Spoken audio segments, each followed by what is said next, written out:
my job here is to muse with a pipe. But obviously this is not a pipe. Maybe it's an attentional anchor. So we'll leave that for a moment. So I'm going to try to wrap this up by, well, this is I modified the title slightly because I'm thinking of a different way that we might want to focus our attention on the larger project and the philosophical background, I think, that's important to it. And so I've come up with this little new title, which I call Getting a First Grip on Maths, Educational Design Meets Enactivism, and I'll try to run that in the mode of answering a desire or a hope that Dora put to me. So I'll start by giving you that sense. So what's Dora's desire is the first issue. Yes. Well, this could get quite interesting. Here's what I'm hoping you could deliver in your talk. This was months and months ago. You probably have forgotten it. Oh my gosh. If a creature just landed from Mars now and was tasked with inventing a philosophy that would be the best fit between the world of coordination dynamics and the world of mass education, yeah, it would just have to be REC. REC is the title of position I take on the nature of cognition, radically enactive cognition. So I'm going to give you a very, very, very quick and hopefully gentle overview into its main ideas. There's a lot more could get into, but I'm not going to do that. We could take it in questions if anyone wants to be tormented philosophically. I am going to try to breeze us through, though, I think, where I suppose these will come together. I'll try to give a sense through that lens of where I do think we can connect the larger project of mathematical education with the coordination dynamics. So it's going to be familiar territory in a sense. We've already looked at that through the proportionality trainer as the kind of exemplar of what that would look like and how we might begin investigating it. And we've had this wonderful interdisciplinary meeting where we've seen all different sorts of ways that we might start getting behind it. But this is a big picture talk, and there's one of the kind of concerns I have is the intellectual resistance to the very idea, to use a philosophical phrase, that these things should go together. And I think that's probably even more fundamental than even getting results. You might get the results and still have enormous ideological resistance. And so that's one of the things I will ultimately finish on.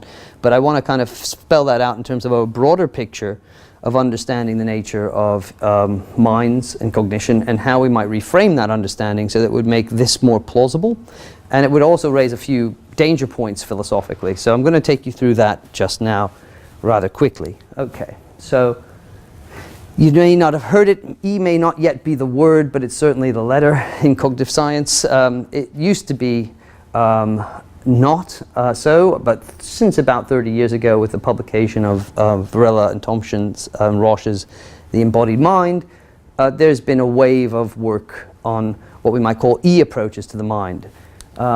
Really, you can call that an E-turn, as people love to talk in terms of turns, and this turns is famous. Now, it's incredible that something that colored had made such a difference.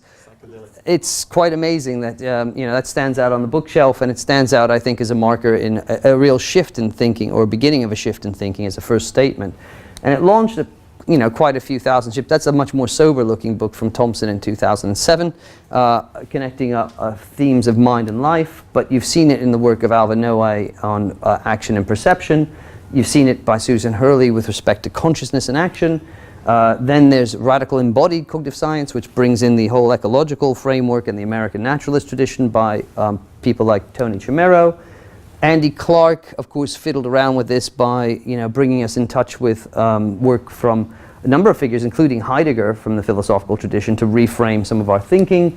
That became quite an industry, and we've now got his wing of things, which is the extended mind approach. And that, of course, the extended mind has become such a debate in analytic philosophy. It's a staple. It's been there for 10 years now. There are books and collections on that. There are even books on the new sciences of the mind relating to this by people like Mark Rowland, speculating how do all these different positions fit together. And by the way, the answer to that is not particularly well. There's not an exact perfect grouping. There's a family of positions that have kind of emerged in recent years. And this goes on, and I could just keep filling the screen. If you just check out the movement in this, it's extraordinary. I would say, just as an indicator, not making any other further comment about it, Andy Clark's citations now dwarf that of many of the people who were senior figures like Stephen Stitch when I was growing up, right? So if you look at the attention given to that new work compared to people who've even had much longer in the tooth, they're starting to overtake them in terms of interest and attention. So I think, you know, this is not, that's important, because people sometimes say, oh, this is just a new thing, it's a faddish thing. No, I think it's here to stay, and it's also made great inroads. In the last year alone, I'm delighted to say, they reissued Embodied Mind with a much more sober cover that's much more attractive to my eye. But we've also had Sean Gallagher brought out a new book, Enactivist Interventions, The Ecology of the Brain by Thomas Fuchs, Sensory Motor Life by Ezekiel DePalo and others. And so this is, that's, you know, 4 books and many more alone within the past, you know, year or so. So this is a kind of rapidly engaging field. Now, what's the whole story with REC? Well, it is ambitious. We've been trying to hammer out amidst this. Of course, this is contentious in the field, but we're trying to find one E to rule them all, one E to kind of bring this motley crew into a kind of unity, and to put some kind of theoretical arguments in place for motivating the position, arguments contra other positions and putting pressure on the traditional ideas. That's one of the signature features. So there's a negative wing of our work, and the positive wing is to try to integrate and get a coherent theoretical basis for this whole set of new developments, right? So that involves, for example, questioning the extended mind particularly, because that typically hangs on to old school functionalist and computationalist and representationalist ideas, which we would want to revise. I won't get into all the details, but the radicalizing enactivism, radical here is to go to the roots. So we want to get to the root issues and try to find a unifying theme for the different enactivist approaches, and trying to pick up themes out of enactivism, not embracing all of it. And this is important and will become important by the end of this talk. So that's one aspect. And the radical thesis is a radical thesis only over and against where the field had been, right? So what I'll say is, in comparison to the computational representationalist assumptions that are usually taken for granted, this looks quite radical because it challenges what the basis of cognition would look like on this different model. Okay. And that shocking little claim is the one that's non-trivial and is supposed to be the centerpiece of the whole thing. That it's simply this, which seems quite shocking to many, is that cognition does not always and everywhere involve or entail representational content. That's got me into a hell of a lot of trouble. But that claim is the centerpiece of the, of the new view. That's put negatively. The positive story would be, if it doesn't, then what does it involve? And it involves an engaged interaction, and we've seen that, right? So that's the thesis that I think is central. So the root form of cognition targets worldly items. It is extensively relational in this respect, and I'll come back and say a little bit more about this, and we can talk more in discussion, and therefore interactive, but it's not content involving. So it's not about creating an internal model that then represents the outer world. Cognition's most root form is one of engaged, embodied engagement with your environment in context in situ, right? So that's anathema to a way of thinking about the mind that's been dominant since, well, forever, both in philosophy and also often in the cognitive sciences. Okay. So let me give you a sense of this contrast. Here is Karen Neander. She's served as my representative for representationalism. And, you know, this is pretty much unquestioned. I'm tempted to say dogma, but it's certainly a unquestioned tenet in the opposition's arsenal. They just can't make sense of cognition that doesn't have this feature. Something only counts as a mental representation if it is, quote, used to represent a target as being a certain way that it might or might not be. And there's many, many versions and illocutions of this, but the idea here is that critical is that there's a way things are represented that have certain correctness conditions. They're either it either is representing truly or falsely or accurately or inaccurately, and these conditions are specified in a way that we would normally express in a statement if we were going to give a linguistic voice to it, but the idea is that there's a mental version of that that captures what is the essence of mindedness throughout, well, wherever one finds mindedness. And where one doesn't find this, you find no mind. That's the usual criteria. So that is in fact Karen's point. That's the mark of the mental, right? If a mental state represents at all, it represents something in one way and not in numerable other possible ways. Now the example here is taken directly from comparisons with language. So this is originally from Frege, and the examples are always things like your capacity to think of George Orwell sometimes as George Orwell or as Eric Blair, right? So you have two different ways of thinking about him. Those are two different linguistic tokens that pick out coextensionally the same thing, but we think about them in different ways. The idea here is that the essence of mentality is to do the same kind of thing. That's just what that's saying. There has to be some way of representing it such that it gets it right. It doesn't get it right, but there are different ways in which we pick out the very same thing. Okay. And as she puts it, a red flag would be raised if the relevant content descriptions were not intentional with an S. So this property that I've just described, the way of picking things out, is deemed to be utterly critical. And so this turns out to be, I think, the really fundamental divide between the approaches. I mean, this may seem a rather technical or strange way of putting it, but this is the mark of the mental, and it's how most people in the field understand a mental representation. And therefore, if it doesn't have this property, it's just not cognitive. That's important. My challenge was there's plenty of cognition that doesn't have this property, and indeed this property isn't the right one for understanding the basis of our minds. So here's another person who subscribes to exactly the same view, and this is where we'll get closer to the problem with mathematics in a moment. Cartesian intellectualism and internalism kind of run together, and this is this is not me calling somebody a Cartesian, and that's not always a nice thing to say, but he's doing it himself. Fodor lovingly embraces his Cartesian heritage here. Having a concept is having something in one's head that serves to represent the objects of one's thoughts. So they pick out all and only the things and do it with precision, right? So if you can think about something at all on this model, you have to be able to think about it perfectly, right? You have to be able to pick out, if you can think about cats, you think about all and only cats when you have that representation, because that's what that representation does, okay?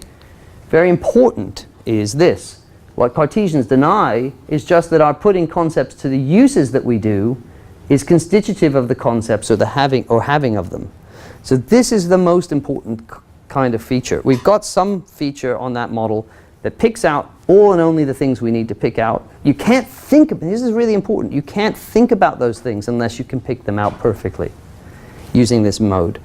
And the second thing is how you do things with those concepts is something you do based on having the concept. It's not that the concept is given to you by the doing. And that's critical. So that's Fodor contrasts this other second view. He labels that pragmatist, and we can call it that way for our purposes today. It'll help us. So when it comes to maths, now here's the bigger issue. Supposing you think like this, which is a long tradition. By the way, it's not just Frege, it's really Plato, right? So it's way beyond Frege. But once we've got Plato, Frege. Descartes. It's not just Descartes, it's Plato. So once you've got this in mind, what you think is, look, here's the product, the outer markings. They're just behavioral output. There's nothing, they're just dead signs that are produced.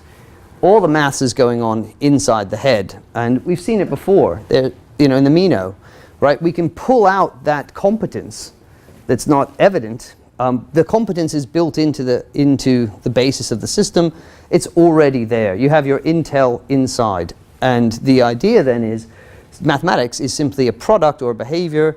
It's just a performance, the underlying competence. So once we have the competence-performance distinction, as Chomsky kind of articulated it, we really have the division that makes it look like movement is just a way. Like we might say, yes, it's arbitrarily the case, and that may make some difference causally, That is to say, we count it on our fingers. Embodiment matters because you have to use certain materials and in certain conditions.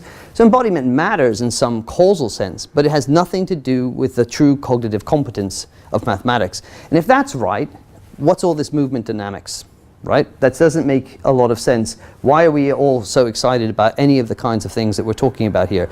They must just be ways, at best, we could interpret them as ways of pulling out a competence, so you could say that. It's not as if what you're doing would have no possible connection to this view, but it really changes the position quite considerably if we think of it as merely pulling out a pre-existing competence, mathematical competence.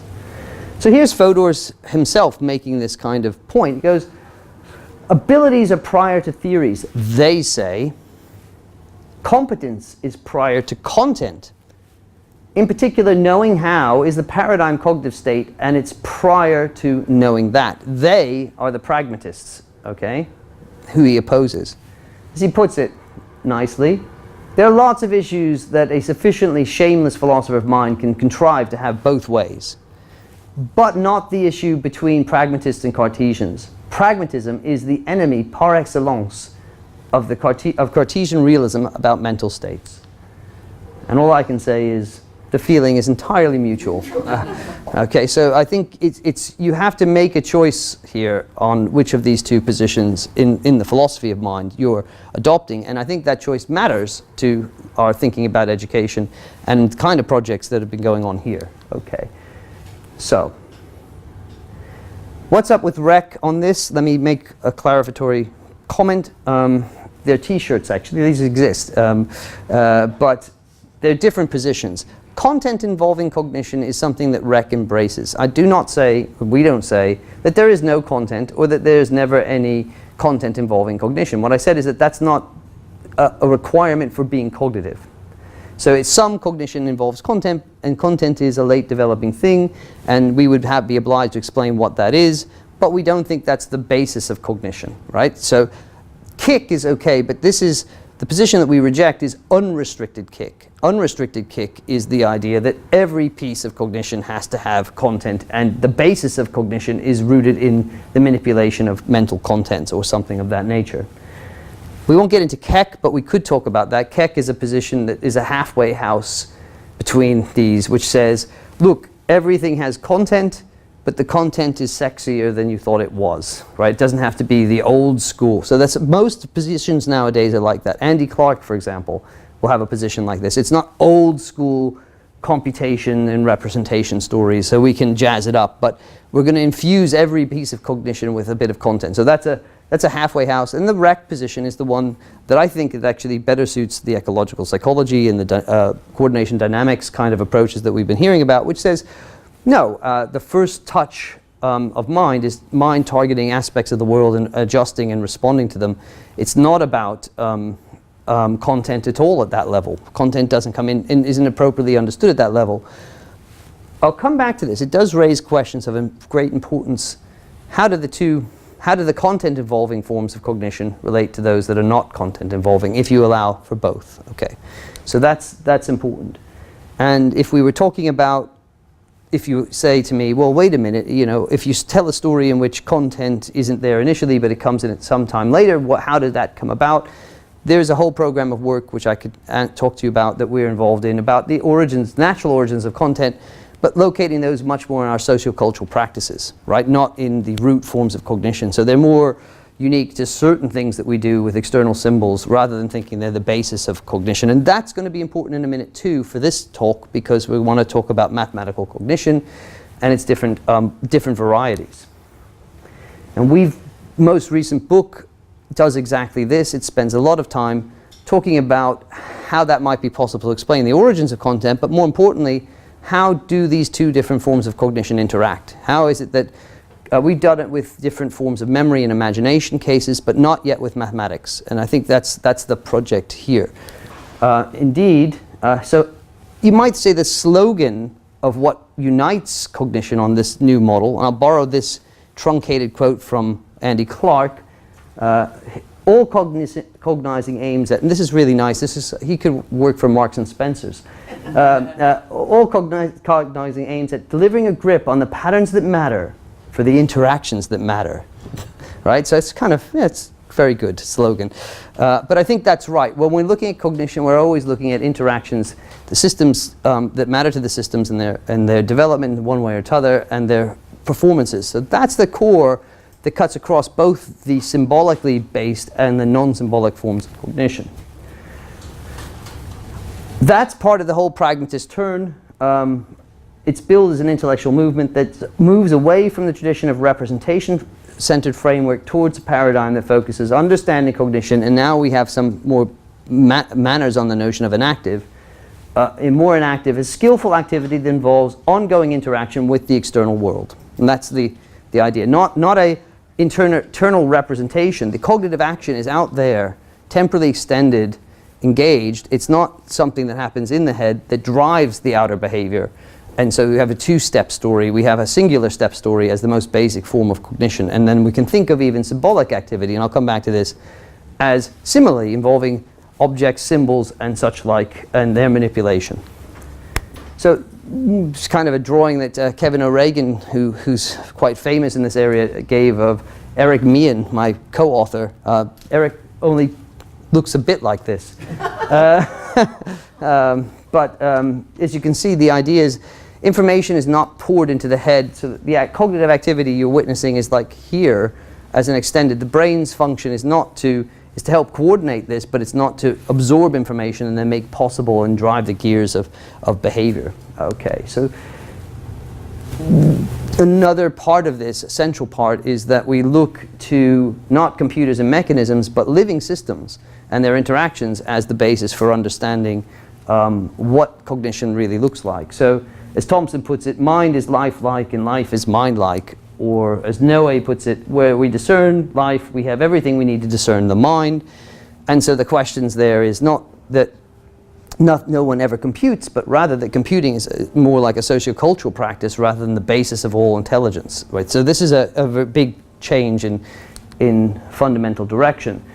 And as we were discussing yesterday very briefly, that means you need to find this kind of interactivity even in simplest biological systems and to pay attention to their unique features and their unique ways of engaging. So the idea is to study that more basically. So that's a different program. But here's the rub, of course, that, as I said, it's not accidental that these approaches, it's usually one of the most standard challenges is yes, that might work for perception, action in embodied formats, but that surely isn't going to deal with higher order forms, especially offline forms of imagination, memory, and mathematics is the pinnacle, indeed, of the challenge. You can't handle higher order forms of cognition, especially mathematics. So I'm going to try and run you now through just that connection point that you asked for, Dor, very fast. So that's supposed to be where we run out of steam. You know, when you get up to a point where you need imagination or, you know, mathematics, this is where that entire program meets its natural end. So here's the punchline in case I run out of time or you guys get tired or hungry, or I'm just going to tell you the answer and then I'll tell you and I'll unfold it a little bit. So the punchline is this. Mathematical performances are no more best explained in terms of cognizers grasping the content of a set of rules than sporting performances are best explained in terms of cognizers grasping the content of a set of rules, right? So that sounds simple, but that's actually it. I mean, that's the core of it, right? So mathematics is a particular practice that gets scaffolded by our linguistic and sociocultural capacities, right? But it isn't something vastly different. So what's the connection? This is the simple answer to your question. Why are these two domains, why is it worth asking the kind of questions we've been asking, is that they're not, there's no barrier to thinking that this might in fact be the basis. So I'll try to motivate that in what comes. And I'll start by just looking at another project we've been working on called Minds and Skill Performance, which are much more embodied, I have to say. We went to our natural home in areas in sports science. And just to give you just a very brief taste of that, the kinds of thing we're talking about is, you know, what goes on when you're trying to you know, hit a cricket ball moving at 140 kilometers per hour towards you. You know, what's the kind of high-speed cognition? Well, one thing you're not doing is calculating, you know, all the steps, which was what people were thinking. The two things they used to say is you're watching the ball and then you're doing something like making calculations about its trajectory and using the basic physics. And no, this is not and this has been one of the more important findings. The interesting thing is that these reflexes the responses are extremely fast, but they're not reflexes because they're extremely context sensitive. You shift to each context and there's variability here. So this is extremely interesting kind of phenomena, and it's highly cognitive. It's just not the kind of thing that involves using contents and calculations. What I'll just point out is, so what typically they have found is, and through a number of studies, and they use eye tracking and a number of things to do it, so there's a parallel here. They discover that people watch the wrist movement at release, and then what happens is they become accustomed, they saccade to a certain point in the field, and then they have a certain embodied response. And that's the best ones are their eye movements are initiated a fifth of a second earlier than the batters, right? So you can see these, you can actually see these telltale signs of performance here. So the same kind of thing. You tell, these are the kinds of markers that are going to show you that this performance is going to be better in the embodied response. Yeah. Eye movements to the wrist of the bowler. Yeah. That's the usual, that's it. And then that generates a kind of saccade to where you expect the ball to be next, right? And if they're good on that, that's usually how they turn their embodied response. Okay. Expertise results in being able to predict more accurately, right, and be able to respond more accurately. So it's not just predicting. The body has to anticipate and go into the right mode where the cricket ball is going to be in the future, right? So that's consistent with a number of, I can come back and take up this. I mean, a number of people in the Keck position who want to have, like Andy, will do this in a more intellectualist mode through what we were just talking about, a kind of predictive processing story. So that's all consistent, but I would push for a non-representational version of that for reasons I said. Here's the interesting thing, though. The world's best cricket batters use distinctive eye movement strategies, usually relying on two predictive saccades. So one of the things that they started to find was that the differences between the performers show up in their embodied platform of response, right? So what you're finding is that there's extra in these cases that wasn't there, so they were distinguishing just club level and really elite level players. So you look at the location of ball bounce, that's one of the ones, but they have another one, the location of bat ball contact, that the others don't do. So they notice that the really world class people do this extra look just at release. So there's an extra little dimension that they adjust here, and that's making like all the difference in some of the levels of their performance, or at least again it's another marker. Okay, but the idea is that they're not sucking in information, making calculations. They're responsive to structures in the environment, and those adjust their embodied responding. And this is what we've heard a lot about here today. I'm not going to go through all that in detail. So constraints-led framework is exactly this. How do you shift people into those embodied patterns of response? How do you get them accustomed? How do you get desired difficulty was mentioned, right? How do you push them out of their comfort zone? How do you get variability? You fiddle with the constraints in the right way, and thereby cause the system to adjust and adapt its interactive profile, and to build up its repertoire in this way. So that's where you get this notion repeated back. So here's where philosophy meets, some of the other domains.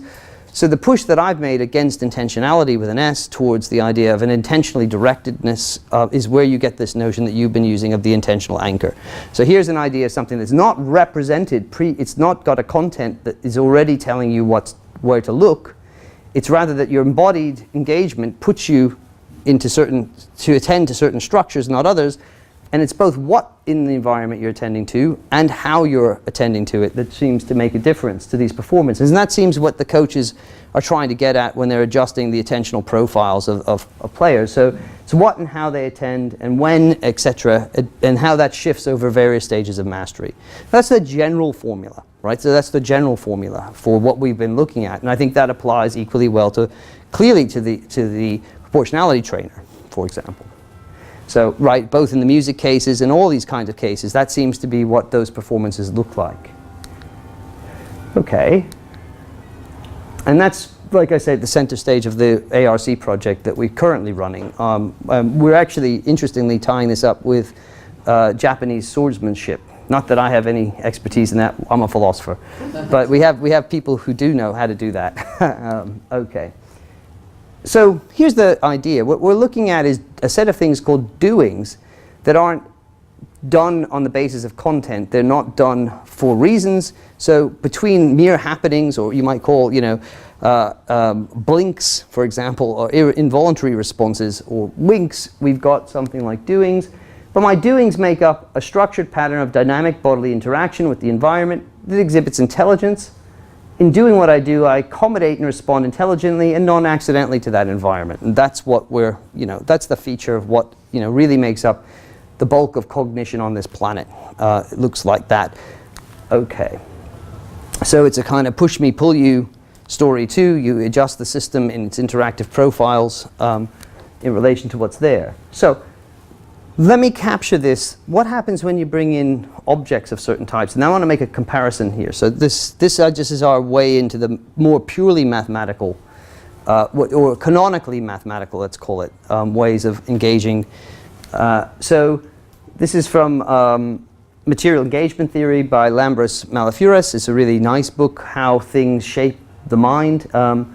And he says here, look, early stone tools are to be conceived here as enactive cognitive processes, capable of transforming and extending the cognitive architecture of our hominid ancestors. So this is the idea. The stone tools actually shape our whole cognitive profile. Basic tool-making abilities were strongly constrained by the material objects with which our forebears had to deal. So it's not just the environment neutral, right? The physical material objects actually start to shape the patterns of profiles. What you're dealing with using a bat of a certain variety, of balls of certain variety, those are going to shape those performances just as much as the embodied contributions. Just an injection here. Yeah. That many biological systems at the most minor scales exhibit exactly this behavior. Yes. Yeah, well, that was the Fallujah from yesterday, and that's right. And others. Well, beavers. Yeah. I mean, close. Even the big. I was going to say even the big ones, even the big fellas, they do it. That's exactly right. So, and I want to make the direct comparison now, boot it up to ours. Stone tools. So if we reverse the standard of order explanation, what you get here, stone tools are not an accomplishment of the hominid brain. They are an opportunity for the hominid brain. So it's not that we produced these from a template and then we made them. It goes the other way around. That is an opportunity for active material engagement, okay? And that's what shapes the cognitive profile. The flaking intention is constituted, so we talk about the intentionality. It's not something that comes first and then drives the behavior, which is dead behavior. It's intentionality in the behavior, and rather is constituted in part by how we engage with the stone itself. So it's an interactive dance here. It's you're targeting this for various reasons. I could give you the story about how you get your initial targets, I think, and that relies on a work by Ruth Millikan, but I think that's fine. It allows you to have a story about how the target goes initially and then how the repertoire expands.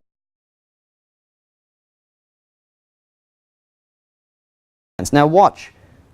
What I want to do here may not surprise you. What if we just make a few adjustments? Mathematical symbols are not an accomplishment of the human brain, right? There's not an internal symbol system that generates our mathematical abilities. They are an opportunity for the human brain. That is an opportunity for material engagement. I mean, they have content as well, but that's not the primary issue. The mathematical intention is not constituted in part partially by how we engage with the symbols themselves.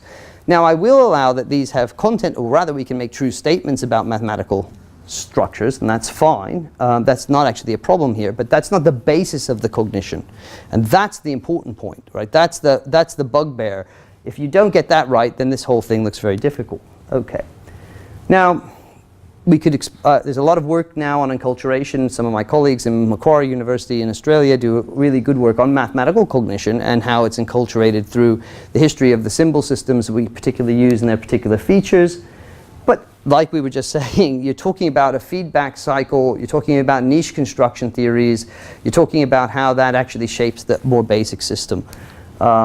And of course, it's going to matter which symbolic structures you do use. These have material effects on the cognitive capacities, right? So these aren't just performance issues on this model. These are actually, well, obviously they affect performance, but they actually, on this view, affect the version of competence that you've got. You can only do certain things with these symbols, and certain symbols allow certain other mathematical practices to live or die. So it's variability across the board, but there's not an underlying competence for which these are just parameterized as it's kind of the opposite of Chomsky. And there's been a lot more work on just exactly that. The history of the symbols, and some nice new book came out by MIT just this past week, I think, on linguistic bodies. Okay. Now here's the thing, we're closing, getting to wrap up. I want to stress something that I think is a worrying trend in the way. So two features I wanted to bring out that I had mentioned in the talks.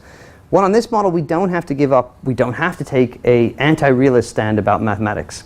We don't have to stand back and turn mathematics structures that we're attuning to, especially in these examples, into saying something that's just a construct of the child's mind, right? The beauty of this, I think, is that you can talk about proportionality as something they're attuning to in the environment in various ways. So it's not as if they just have a construct. They have a certain way of engaging, but we don't need to turn that into something like its own mathematical idea. And I want to make a couple of comparisons with some of the other work that I find a little worrying in the field of embodied mathematics, right? And that taps into an older tendency that I think we should be suspicious of. Okay, so this is kind of like a cautionary tale moment. Let me just put it up. So I don't know if you know this book by George Lakoff and Rafael Nunez. Does people know this work at all? Yeah, okay. How the embodied mind brings mathematics. Yeah, I know. Yeah, I know. Brings mathematics into being. So, you know, really ambitious statement. And of course, they want to use embodied metaphor. And the story was that that's quite an embodied theory. But behind it, the thing I don't think that's entirely true. But let's not get into that here. My interest here is the ambition of the program. And the ambition of the program is to create a mathematical ideal analysis that seeks to account for what theorems mean and why they are true because of what they mean. And the solution to this was embodied metaphor. You probably know that, which is supposed to be non-arbitrary but not quite objective, so we could get into the details of it. But this is the worrying part. It's the idea that we need to construct meaning analysis of this kind in order to understand what mathematics means, and that we would have some reductive formula. So this is the very thing that Frege was trying to get rid of way back in the day when people were trying to reduce this to subjective ideas, and this was what his entire anti-psychologistic approach to mathematics was all about, right? So this is a kind of a worrying reversion to a project that I think should concern us.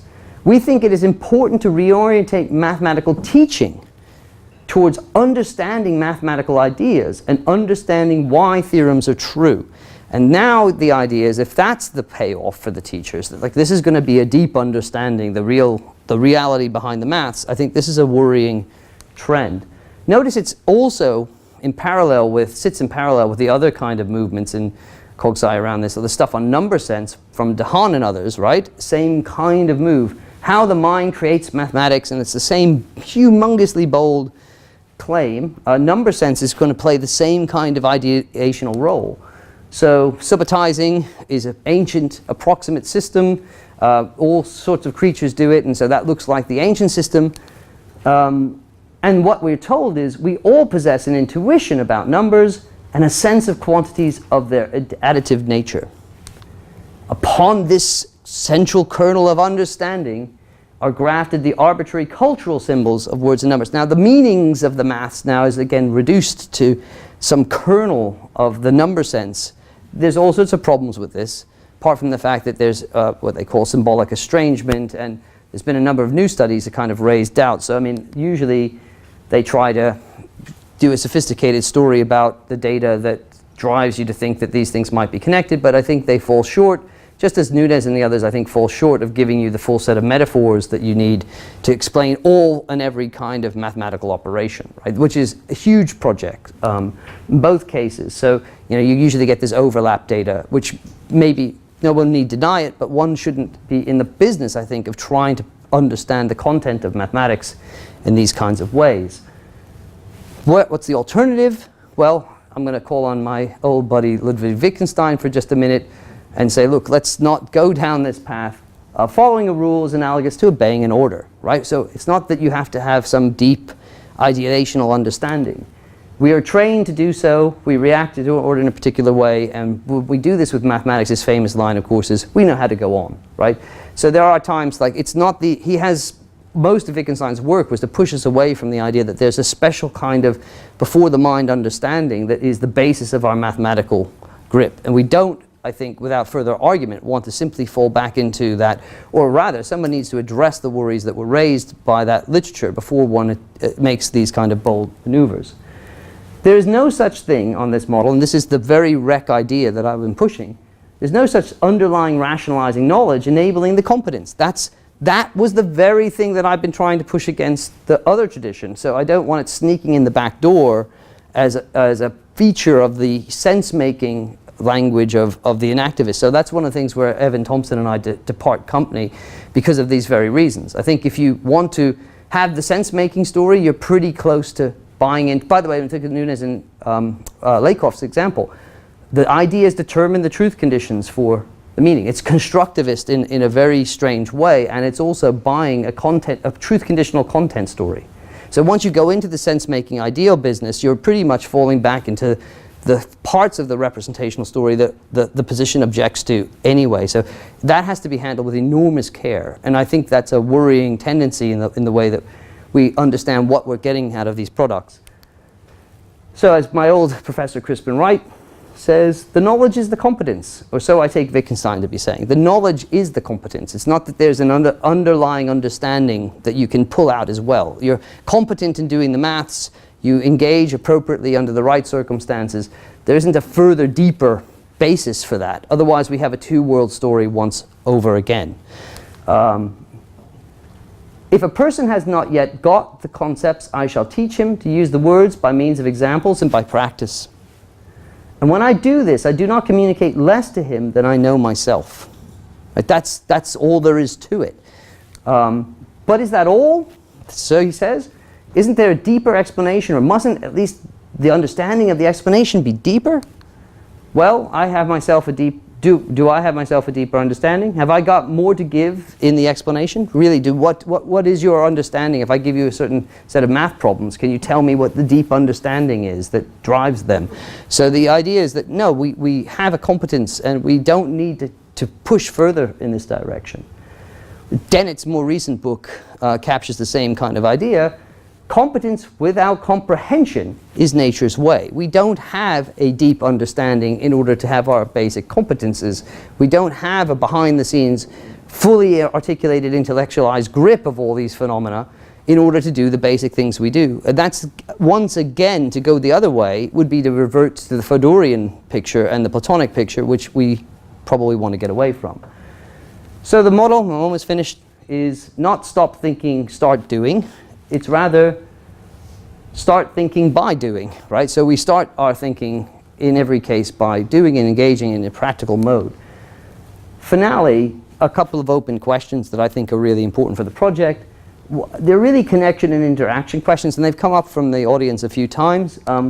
So supposing we're thinking about how do these two things relate? How does this embodied activity here relate to the space of the more traditionally symbolic activity that we might be enculturated into?